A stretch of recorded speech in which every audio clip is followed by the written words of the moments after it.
Hello everyone, welcome back to the channel. In this video, I'll show you how to create a Telegram group on your PC using Telegram Desktop. The process is quick and easy, and you can create a new group in just a few minutes. First, open Telegram Desktop on your computer and make sure you're logged into your account.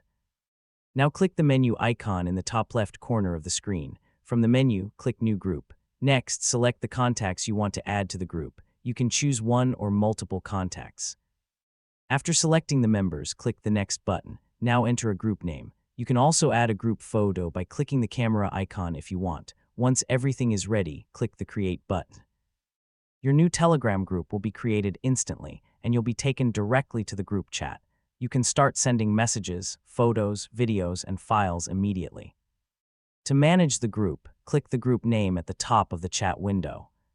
From there, you can add more members, change the group photo, edit the group name, manage permissions, and customize other group settings. Telegram groups are useful for friends, family, study groups, work teams, and community discussions.